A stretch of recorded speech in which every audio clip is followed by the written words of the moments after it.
Hello and welcome to Nerdarchy for Nerds by Nerds. I'm Nerdicus Dave, and today I'm joined by Andrew Cawood from Cawood Publishing. You're like a veteran around here now. You've been on quite a few times. I think this is number three. Yeah.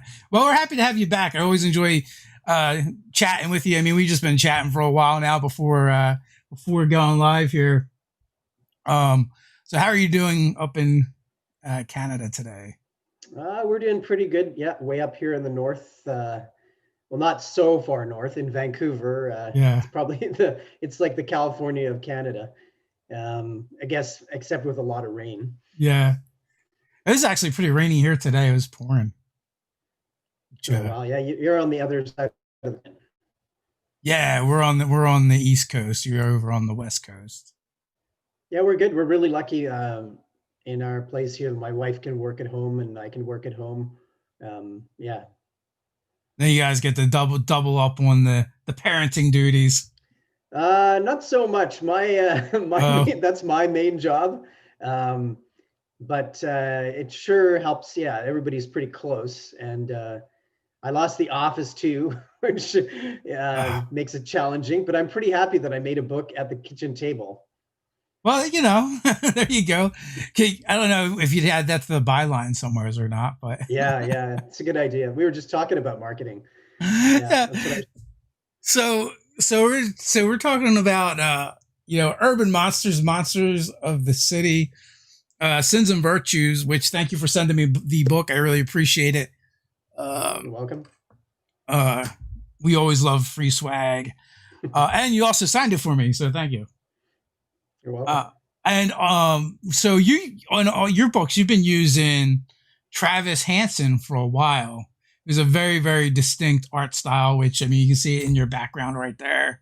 Hmm. I was actually a fan of Travis's um, before I'd seen his work in your books, and I think like the first time we'd spoken, I was like, "Hey, isn't that is that what is it? Life of the RPG Party is his webcomic that he Yeah, does." that's right. Yeah, yeah, every day. Yeah. I think even one of the monsters in here looks like the demon or devil boss that he uses. Yeah, that's true.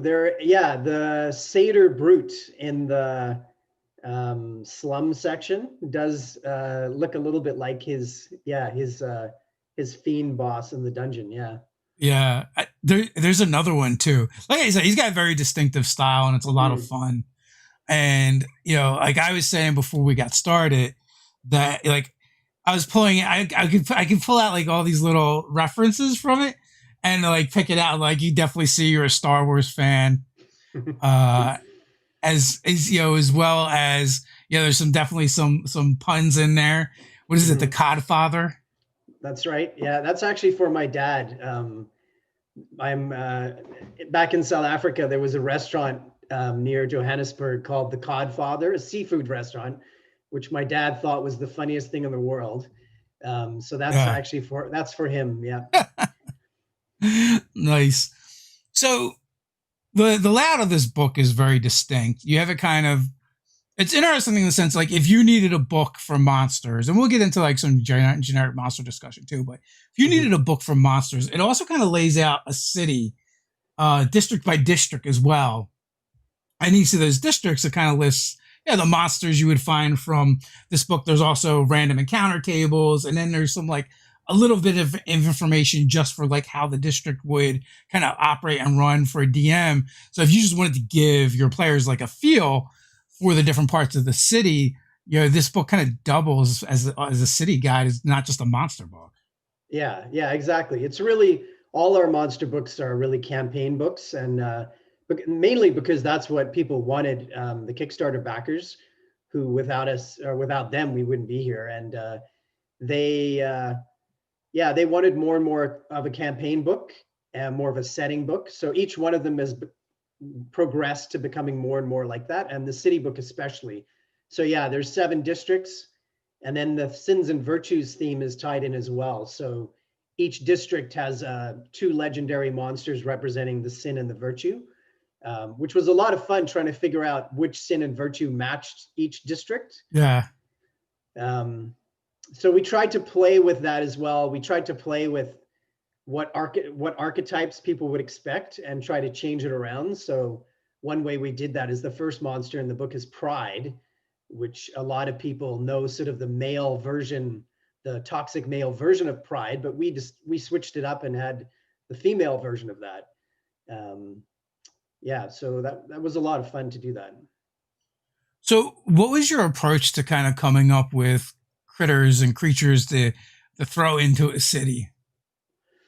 Well, the main thing was each of these settings has to make sense, as basically a functioning ecosystem. So we want to have all of the different kind of creatures that would be there. So the city book meant that at least half of the creatures had to be humanoid, because you're not going to have giants walking around the city streets and dragons, and you're not going to have super powerful devils and demons unless one of those is maybe controlling the whole city. So we tried to have a big range, and then we always think about the many different kinds of tables. So some tables, there's a lot of humor. Some tables, there's a lot of role playing. Some tables, there's a lot of combat.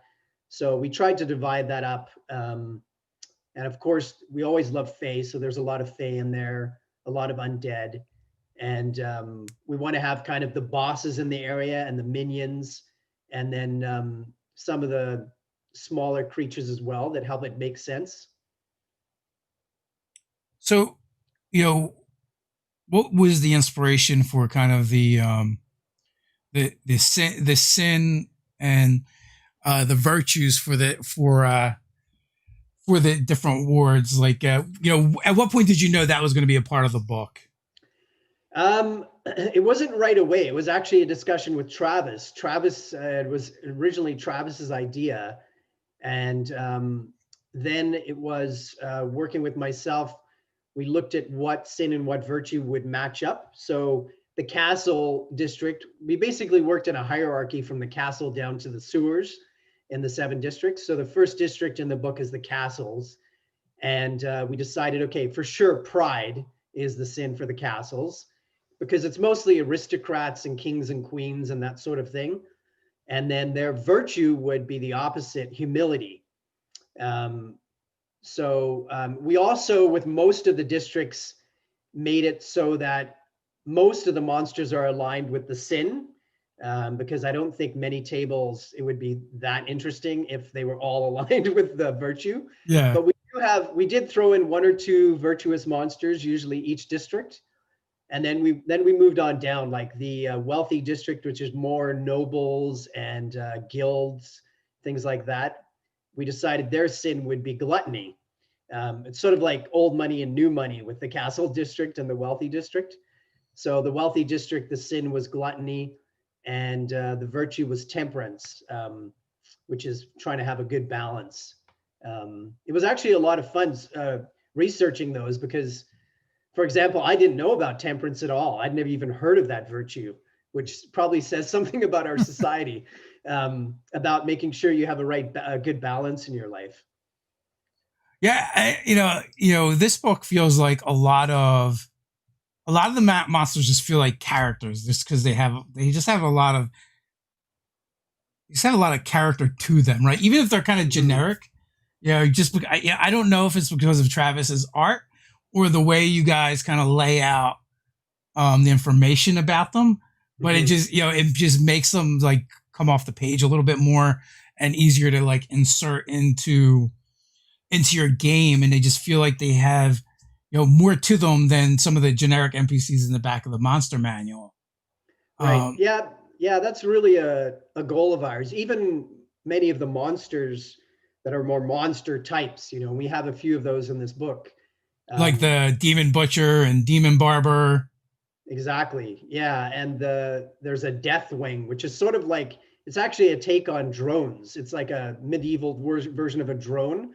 Yeah. It's a fiend that you can hire, and it basically flies above the city, watching for its target, and then swoops down and kills it. So all those kind of monsters, we like to give them more personality and a unique story. And that's another thing that we've heard from our backers, that they wanted those kind of creatures. And we do have some generic sort of monsters here and there, like there are the elite guards, because we found the guards in the monster manual were just so weak. They get wiped out all the time in the store, in the Yeah, games. yeah. So we made a real guard that, you know, you could use as a bodyguard, or they would be hired to protect a wealthy area or the castle or something.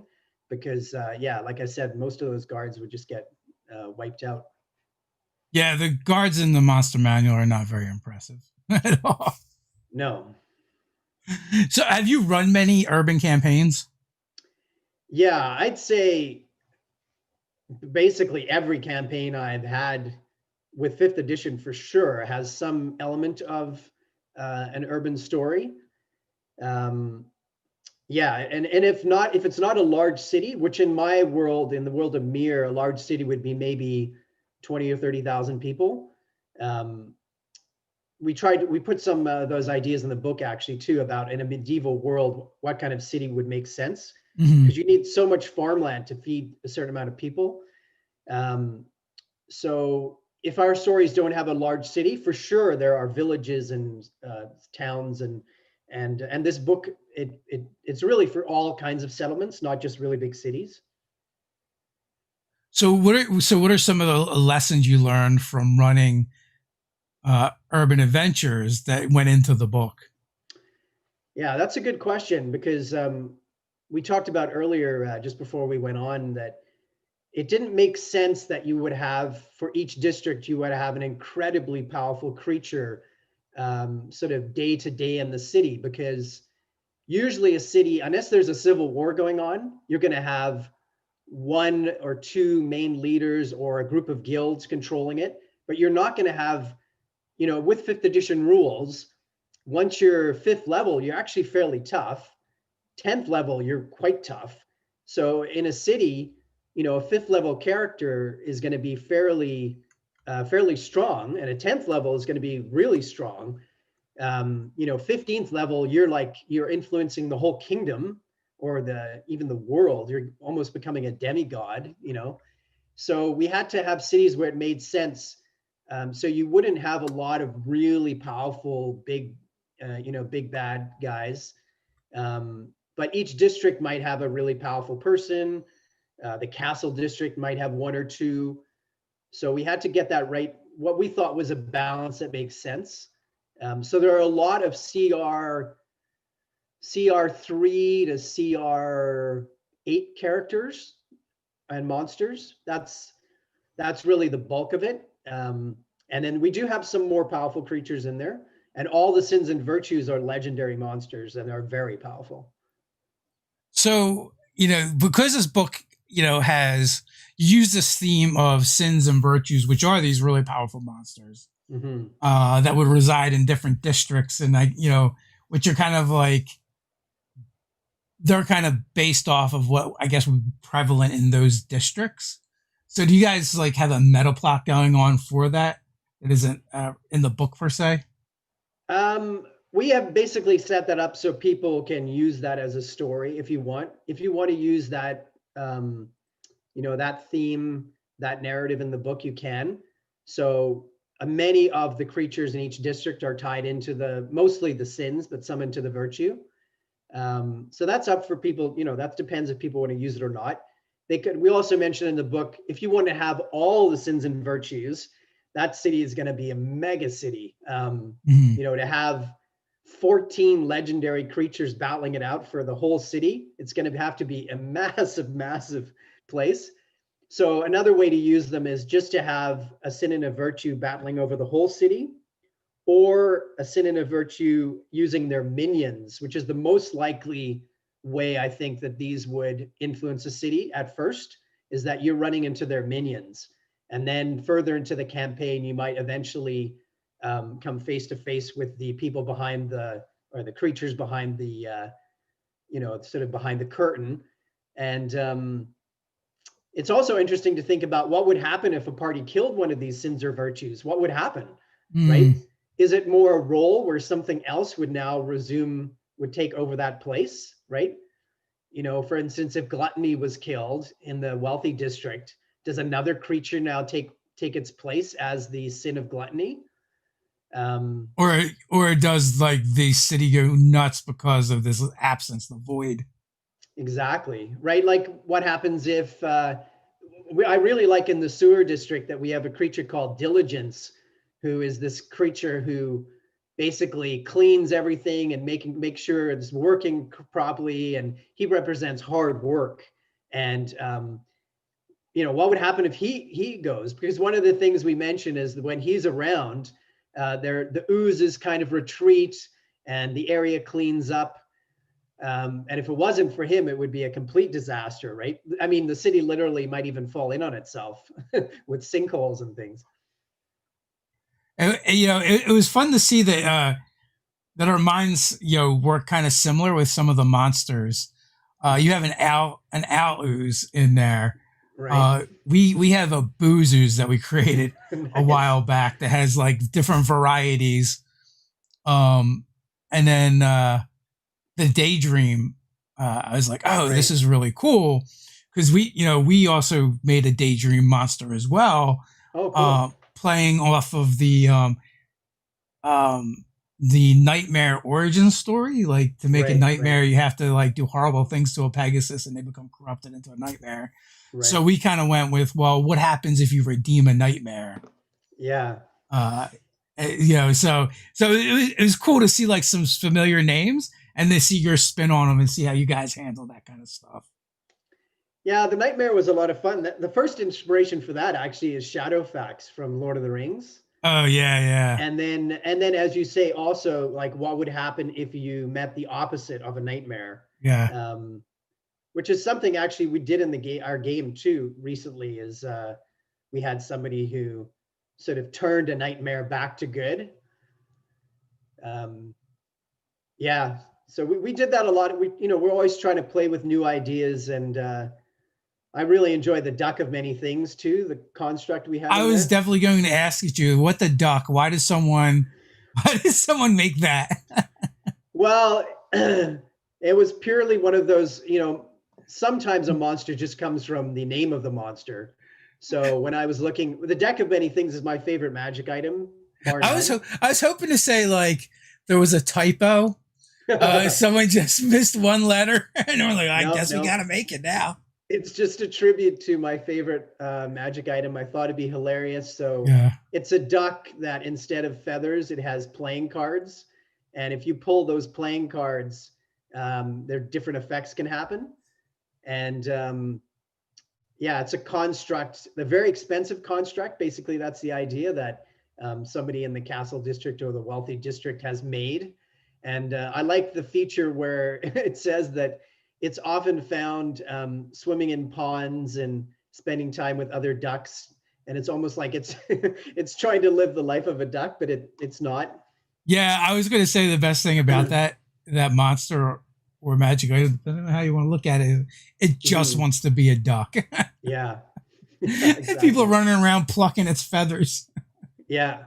Well, and don't pluck the last one. I should mention that. You'll see what happens if that happens.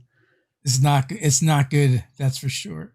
Yeah. I mean, the book is full of fun monsters like that.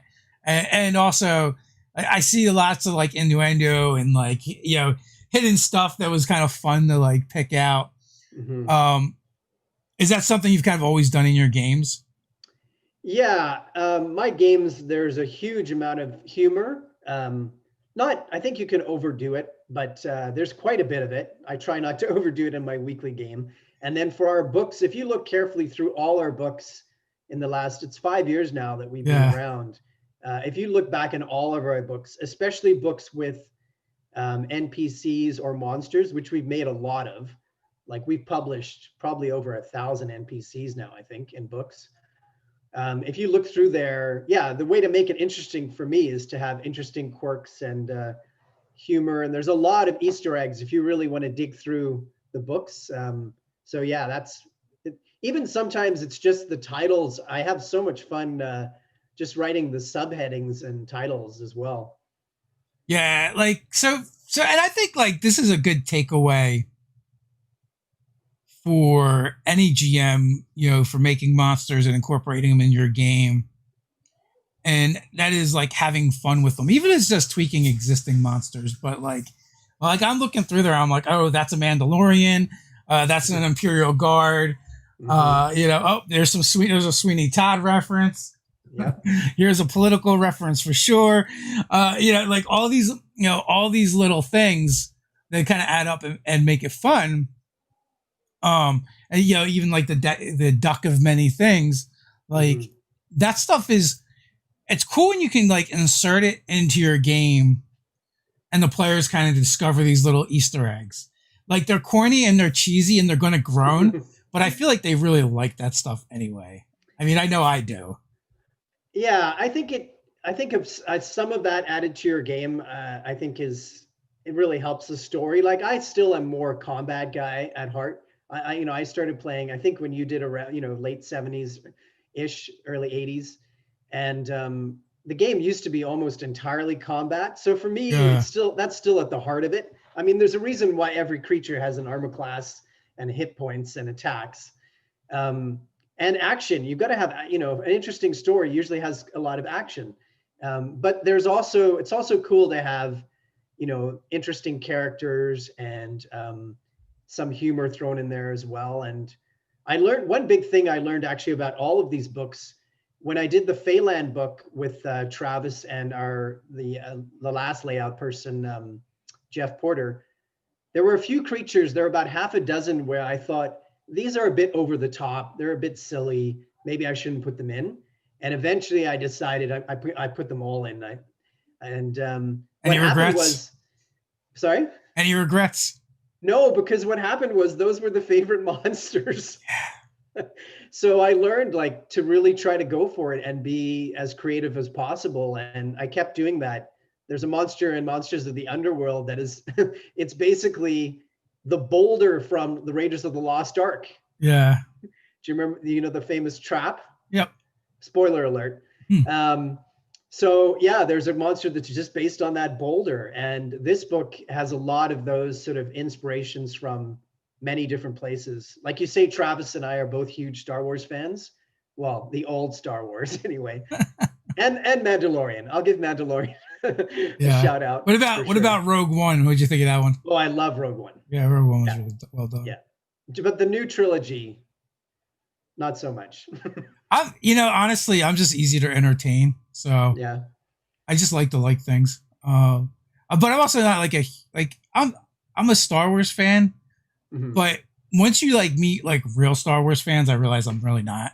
That's true. That's true. We played the RPG, and the GM made it a lot about the trivia, Star Wars trivia, and I was like, oh yeah, I can't even hold that guy's cup for him. Yeah, no, that's really true. That's really true. I'm the same way and it's funny. My wife's a huge Trekkie. Not a full-on Trekkie, but so we have that balance. She's definitely more a Star Trek person, and I'm definitely more Star Wars.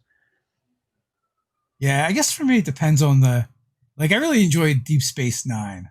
Mm-hmm. That's her show too. I think Next Gen and Deep Space. I'm the original Star Trek. Actually, I also like the Abrams movies too, I have to say.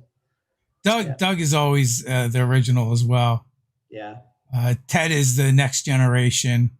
I'm more of Deep Space. You know what? I like Ferengi. I like anything with Ferengi in it pretty much. They're probably one of my favorite things from Star Trek. Yeah. So Joe wants to know, where do dragons fit in, and are they called Dracarians? Yeah, so we have 3 new races in the city book. There are fish people called the Aquarians, which are going to be in our new book, which is what the Codfather is one of them. Yeah. And we have the Quogs, which are these subterranean creatures created from the dumb guy fungi in the sewers.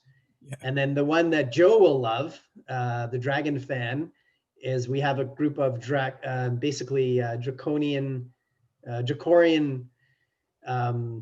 warriors, and we just hint at them. We include 2 of them. Yeah. One is the regular version, one is a mage version. And the big difference with these kind of these are sort of like a dragonborn creature, a little bit of a a little bit inspired by the dragon humanoids in Dragonlance. Yeah. But the big difference is that these can shape change into dragons. So they have two versions: the dragon humanoid version, who uses weapons, and the mage version, who can use spells as well. And then at the same time, when they get outside of the city, they can shape change into a dragon. Or you could have them shape change in the city and see what happens. Surprise. Yeah. Especially when they've been grabbed by the grappler. Well, they turn into kind of small dragons, right? They're just large. Yeah, exactly. They're not ancient. They're yeah. We tried to again make something that was a bit more balanced, as opposed to turning into a huge dragon in the city. But a race of them would be terrifying anyway. Yeah. Oh yeah. Yeah. Yeah, these guys are. You could do a whole campaign just based around them, because we also link them with Tiamat. Yeah, that's also very Dragonlance-ish. Yeah, that's true. The inspiration. I'm rereading those books right now. Are they holding up for you? I'm surprised that they are. Yeah. I'm always afraid to go back. Yeah, no, they're good. I'm a fan of Salvatore. I think you are as well. He was on here not that long ago. And I really enjoyed those books. Again, I'm an action fan to a certain degree, and those books have a lot of action, like Salvatore as well. Well, it was really cool meeting Margaret Weiss, Mm-hmm. because she's like this little old lady. That's right. But with dragons. Yeah. Well, I'm no spring chicken anymore either. Yeah, I feel you there for sure. Yeah. But it was like, when I met her, I felt like meeting like my grandmother or somebody. Yeah. Which is really cool to think about. But yeah, I mean, there's a couple. There's certain authors I would go back and read, and then I guess there's a lot of those books were like, I consider them like mental junk food, right? Plus, they were churned out so fast too. Yeah, I don't know much about after the original trilogy, which I'm reading right now. I never read those other ones. So I can't really speak for those, but the original trilogy for me still really holds up. I'm really enjoying it. Yeah, I like those traditional classic fantasy books. I mean, for sure, my favorite author, hands down, is Tolkien. And I still go back to all those books, and I loved what Peter Jackson did, including The Hobbit. Yeah. The only thing I don't like about the Hobbit movie is I think the goblin fight underground went on too long, but otherwise I love it. Yeah, they really stretched that movie, movies out. Yeah. They wrung every penny out of them. Yeah.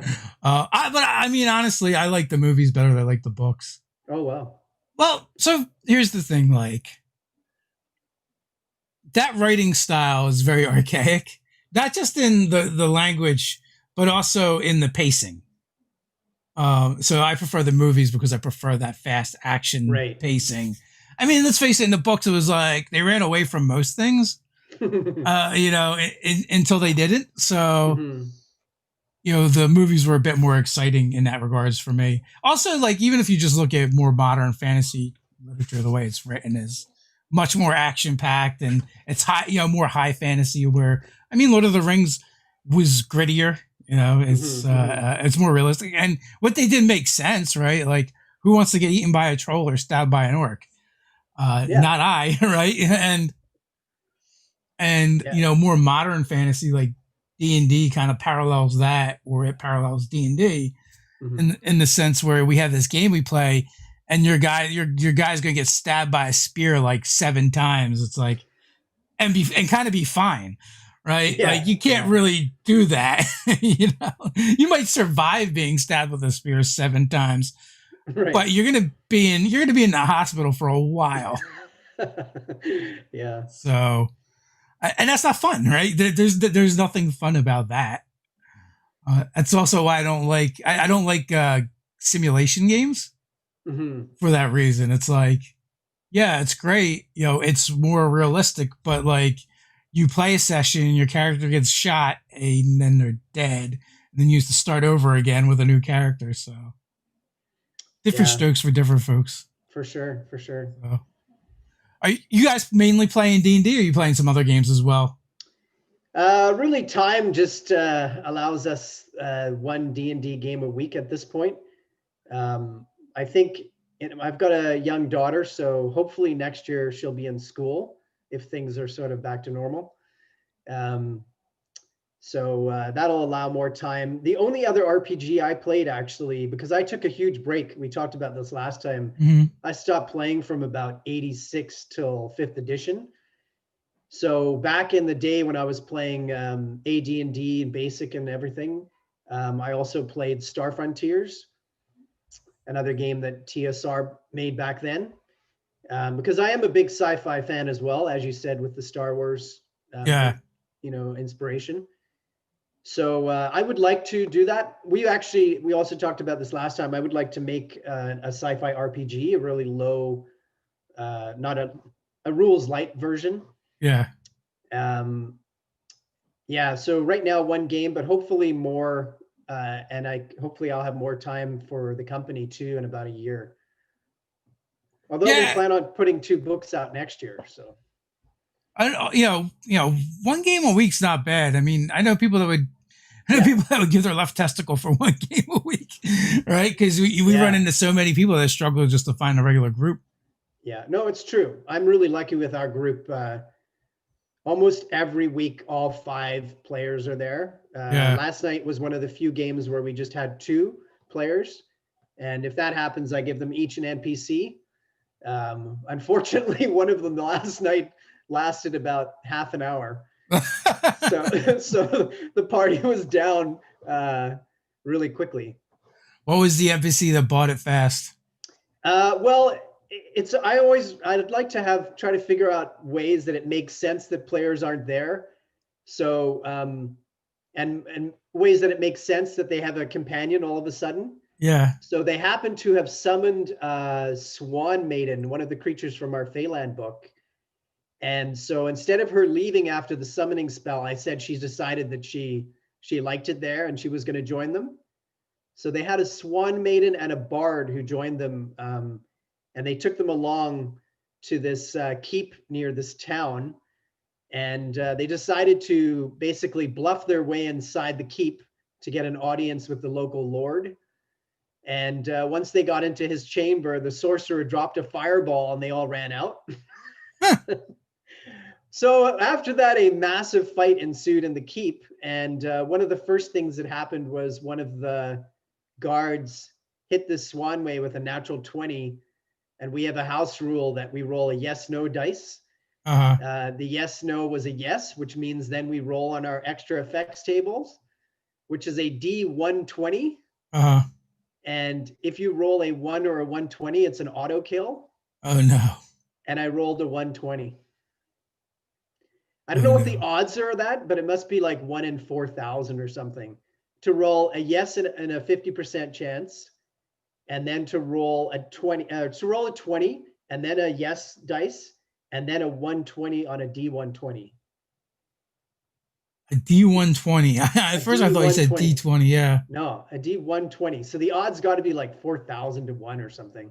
Yeah, I mean, it would be 2% if it was just a D100. But. Yeah. So then she was down. We kept one of the players kept calling her Duck. So we said the duck was down. But luckily they had their main 2 players that were playing were a high level sorcerer who has cleric spells. She's a divine soul sorcerer.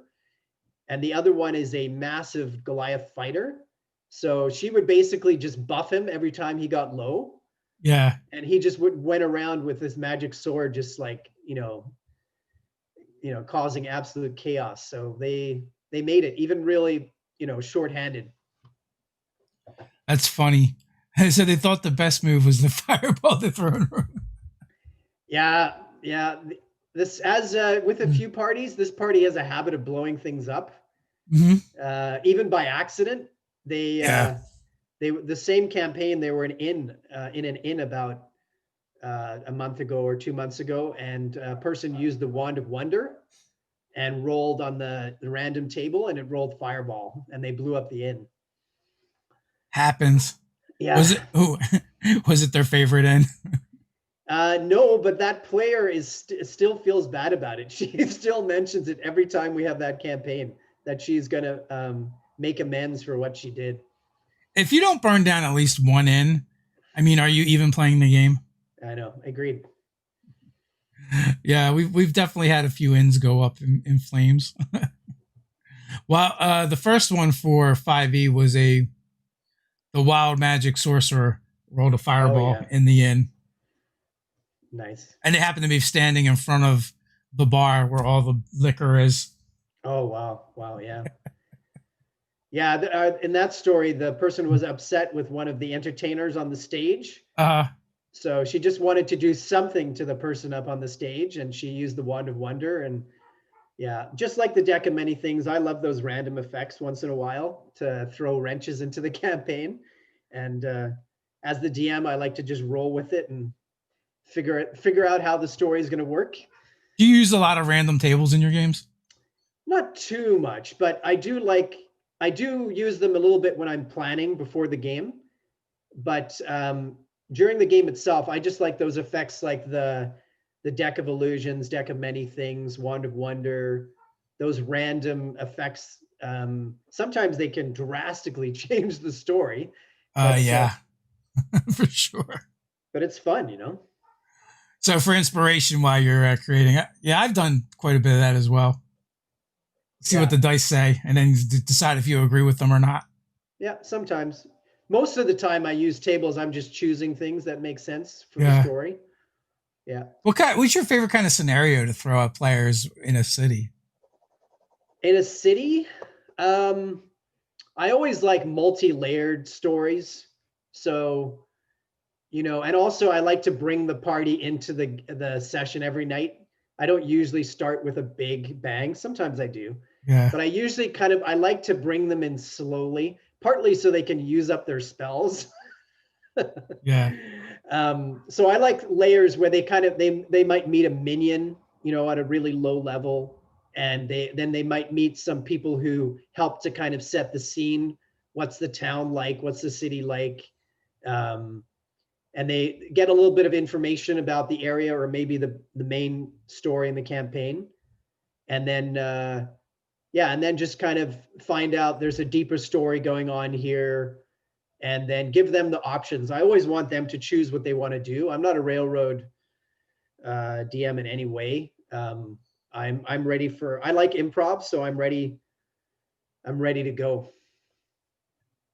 We're very similar that way. It's like just throw a bunch of stuff out there, see what they do, and you know, improv's kind of easy as long as you have players that want to do stuff.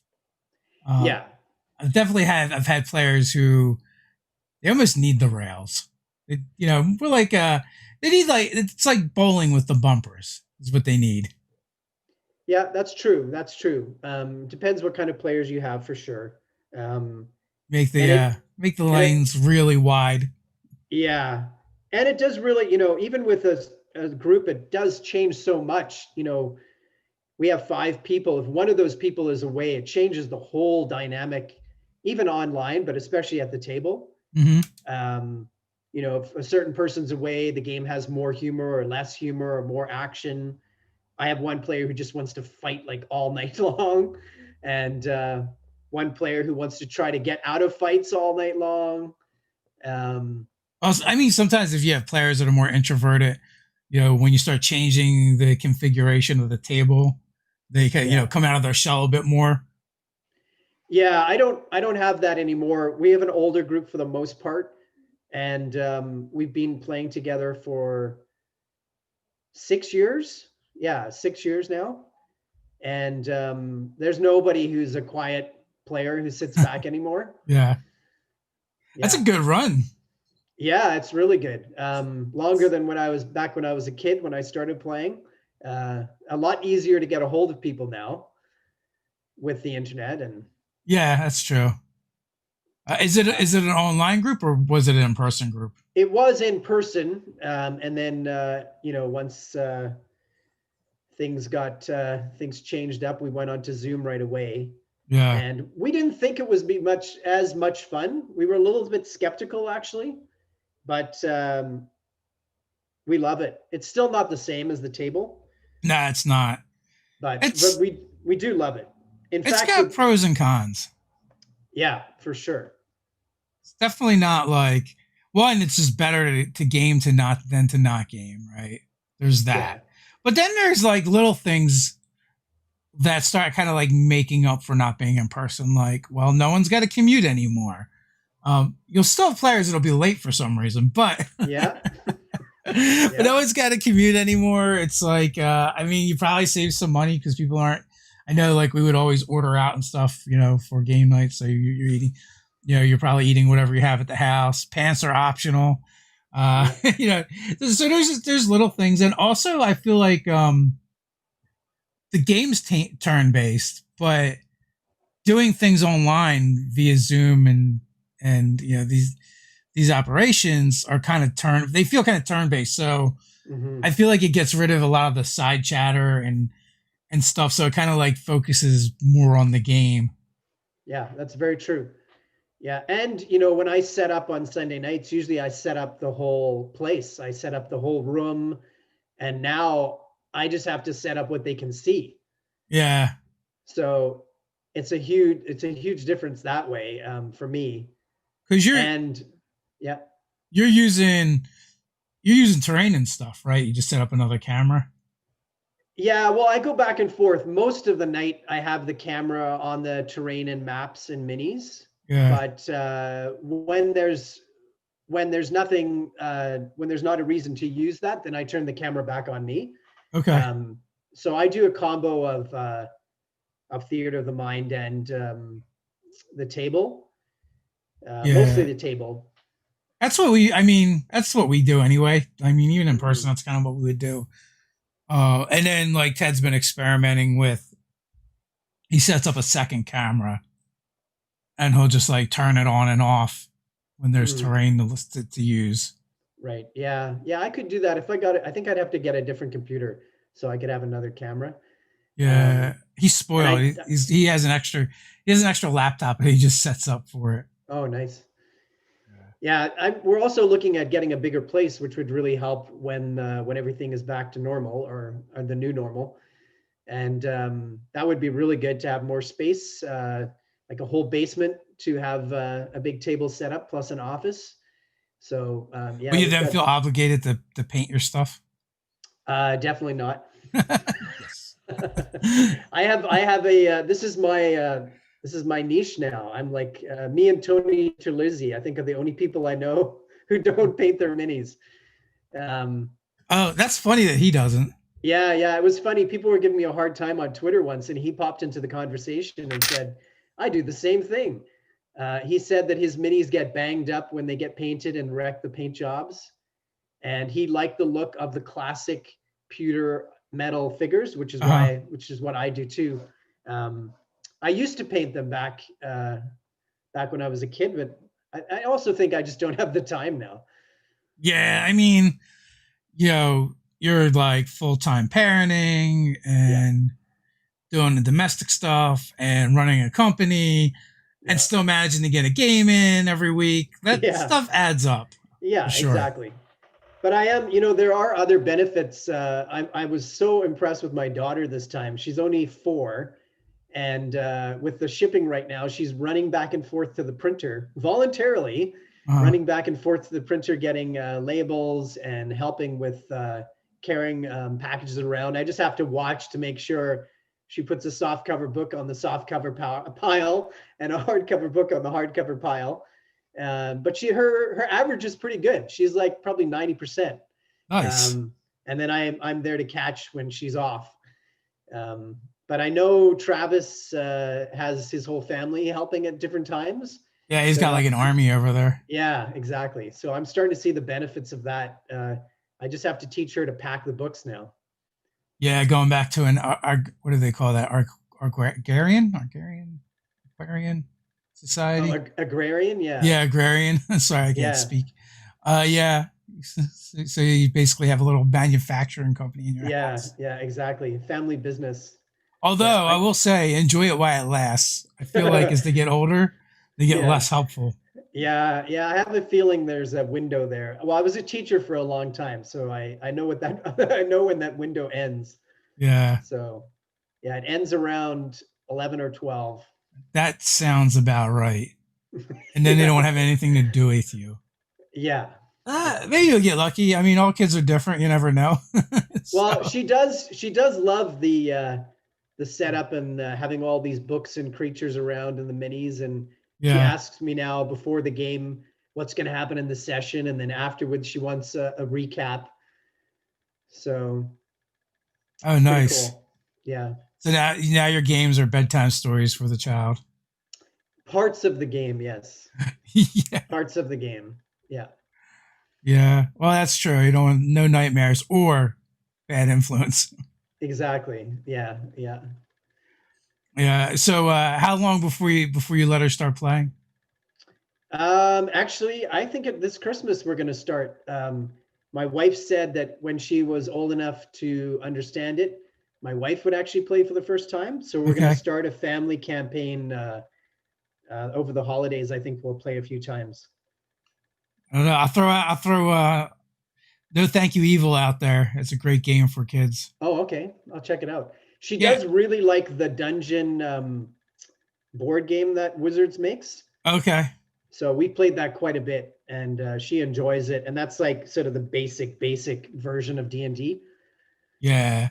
So Um, like, No Thank You Evil is kind of based off a cipher system, mm, which is like a resource pool you have. Like you have three different resource pools. So the way they handle it in that game is you get chits.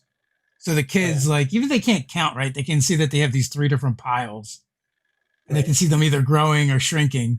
right. And then also the kids always get they get a companion.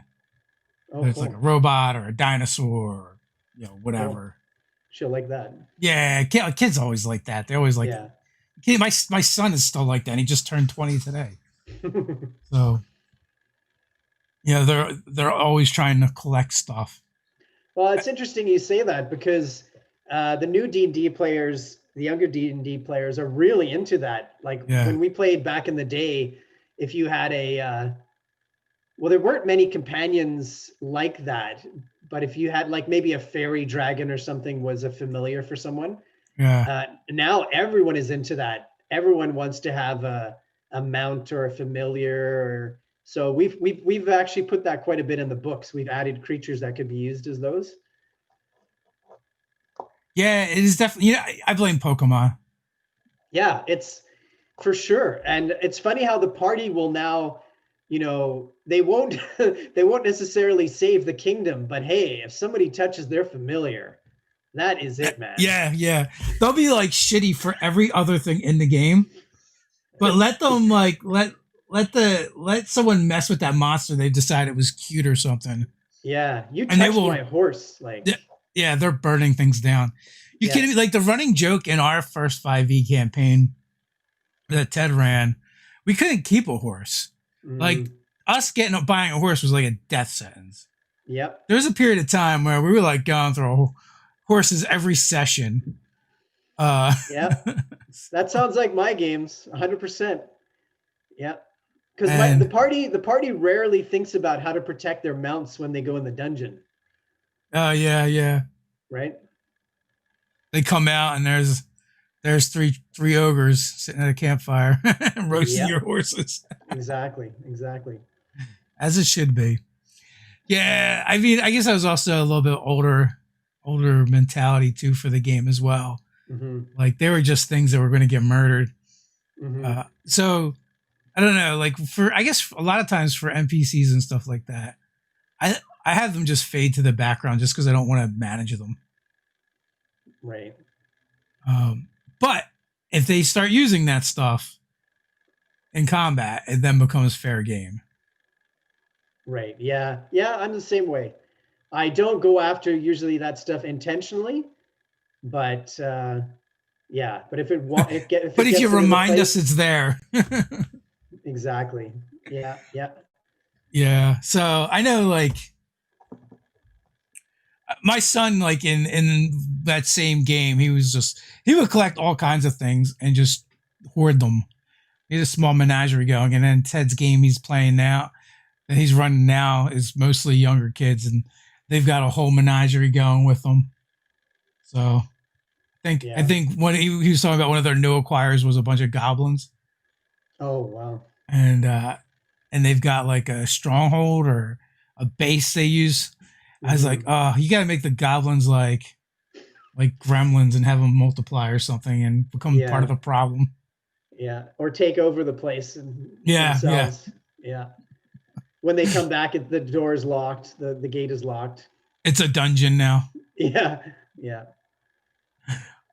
Well, I did have in my game two of the characters like the thing that they started working on late game was they inherited a manor Hmm. and they start turning the basement into a dungeon. And they're just like, it'll be great. Adventurers can come here Yeah. and Yeah. test their metal. There are also goblins. So Yeah. I don't know. I guess it seemed appropriate, but they started dumping a lot of money and resources into turning their basement into a dungeon. So Wow. players Yeah. do weird things. I haven't heard that one before. Yeah. I hadn't either. And I was like, Mm. okay, I guess that's what we're doing. I And did that's a what one happens when, shot. what's that? Sorry. That's what happens when you let your players base their characters off of juggalos. Yeah. Yeah.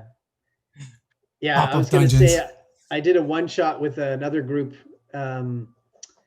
with the North by Northwest podcast people. And they wanted to turn this haunted forest into a tourist attraction. And it it became a fairly big part of that one shot, which Yeah. I'd run that adventure about 3 times before, and no one had ever done that. Yeah, I can imagine. That sounds about right. Yeah. How did that go for actually finishing your one shot as a one shot? It was a challenge to, like I say, I don't want to railroad the party, but you also want to have a story. So Yeah. it was a challenge to wrap that one shot up into a story, but it happened. Yeah, it ended up happening. The thing about one shots and convention games is, Mhm. like you said, you don't want to railroad them, but you do need to limit their choices. Yeah. Because you'll have things like people will be like, we want to shop. I'm like, we've got so much time for this game. Yeah. We cannot be spending the whole time in town or we're not going to get this Yeah. done. Yeah, exactly. Exactly. Yeah, and that's the one thing. I mean, that's what I love about storytelling too, is that you've got to be listening and paying attention. Yeah. You've got to be. I think being a teacher really helped me watch the time, because I'm definitely very cognizant of when's dinner break, how much time do we have left. I don't usually like leaving things in the middle of a fight, even though it does happen sometimes. Yeah. And it actually happened last night. We just started a fight, but yeah, that really helped me. And I think just in general, actually being a teacher, because teachers make like hundreds of decisions every day. So I think that really helped my DMing skills for sure. What grade did you teach? I mostly taught about 8 to 10-year-olds. That was kind of my favorite age. Okay. But I used to work in daycare, so I looked after kids from 2 to 18. But my favorite age to teach definitely was around 8 to 10. They can do so much. Most of them can read and write fairly well. And they're really into school. They're not distracted by their friends too much yet. They're like little people, yeah, but they're still kind of on the cute side. Yeah. Yeah. So you kind of get the best of all worlds. Yeah, exactly. They're really unique individuals. They can do a lot, but they're still, they still got a lot to learn, obviously. And yeah, and usually when I taught them, actually, I had a fantasy theme going on, and we read Harry Potter or The Hobbit or something connected to that, which they all loved. Once you start getting to like junior high and high school, they're more like adults. And yeah, I did a little bit of that. I worked a little bit in high school, and And actually, it was funny. It really helps having worked with younger kids, Yeah. because one of the first days I ever worked in high school, these two girls are giving me a little bit of attitude about how they wanted to be in the same class. And here in Canada, it doesn't work like that. You can't just say, I want to be in a class with my friend. Yeah. Yeah. Same I here. work this probably the same in the Yeah. States. So anyway, they were complaining and whining. And I just looked at these two 17-year-olds and said, I used to work with preschool kids before. And this is looking very familiar. And that was the end of the conversation. And they never came back to me about this complaint. Yeah. Yeah. And then if you get you get too much younger than that 8 to 10 range, then they become much more difficult to deal with. Like they're not as self-sufficient. Yeah. Oh yeah, for sure. So, and the tweens is when they start getting the attitude. So at 10's not bad. Yeah. Like, yeah. especially girls when you hit the tweenish age, like I had no idea, right? I had brothers, no girls growing up. Mm-hmm. And my daughter hit a certain age and she was just like emotionally all over the place. Mm-hmm. And my mother-in-law and my wife were like, oh, I wish she would just get her period already. I'm like, whoa, what do you mean? We don't need to rush that. Where are we going with this? Slow this train down. And they're like, no, she'll be better once that happens. Won't be so psycho. So that's like an eye opener, especially for dads, right? you girl, once she gets older, you start delving into that stuff, and you're just like, oh, no one prepares you for this. Yeah, I'm lucky that there's my wife's here and grandma's here, and yeah, they were there, but still, it wasn't the same. Like you like the mood swings were like insane. Like she would just like scream something and then storm off. And we're like, I'm like, what happened? So she wasn't even talking to anybody. Right. It was just, it's different. It's different. Well, you have some inspiration for some characters for your game. Oh yeah. Yeah. Yeah. I started playing D&D pretty young too. I think I was that age too. I was around 9, just come over from South Africa. Yeah. And these guys from school said, hey, check this game out. And we played it all weekend long, basically. I understand there was not much of a D&D scene in South Africa. No, I think actually a few of those books would have been banned too, with the demons on the cover and stuff. That kind of stuff would have been banned for sure. Like, so I'm friends with Gareth, who is another YouTuber, DMG Info from South Africa. Right. And Guy as well. Actually, surprisingly, there's a lot of D&D YouTubers from South Africa. Yeah. But it was like they would talk about like getting pieces of the game and then having to construct the rest of the game from those pieces that they would get, and making up their own basically RPGs. So like those stories I always find kind of fascinating. It's like, how did you get into this? Well, like we didn't actually have access to this. We had part of this. Yeah, that was even true here in Canada and smaller cities for sure. It's really, really gonna come a long way in a reasonable, in a relatively short period of time. Well, I guess also it's just, part of it is like an age thing too. Like when we all kind of got started, in the early days, like I've heard numerous stories of people finding like a book, right?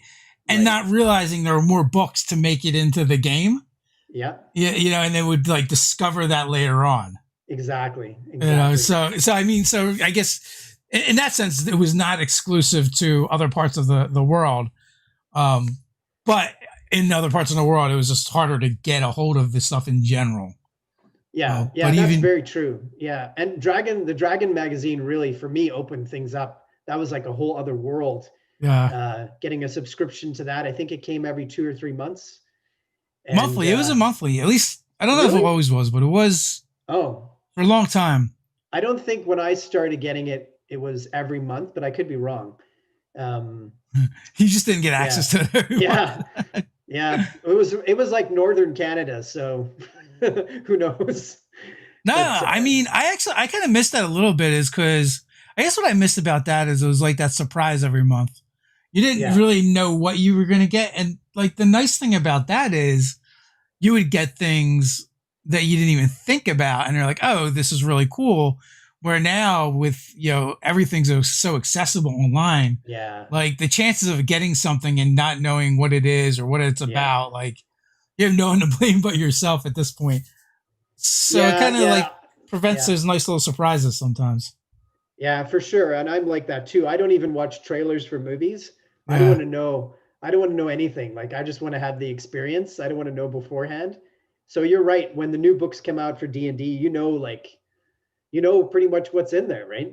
Yeah. Yeah. Like it's weird because like we review a lot of stuff or talk about a lot of stuff on the channel and we'll be like, well, all that stuff you saw on Unearth Arcana, it's that with some tweaks here and Yeah, there. yeah, exactly, exactly.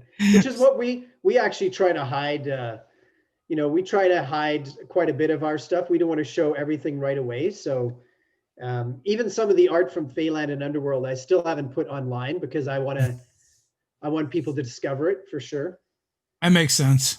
Yeah, But yeah, any of that stuff is so hard now with the internet because even if you don't put it online, chances are someone else will, right? yeah, yeah, Um, and especially with Travis's art, so like it's just something people want to share and get out there. yeah, yeah. That's true. So, final thoughts before we head on out? I just want to thank you for inviting me on again, and yeah, good to talk to you. Always, and as always, in the description, folks, you can find links. Go check out Cawood Publishing. Go pick up some monster books. And until next time, stay nerdy.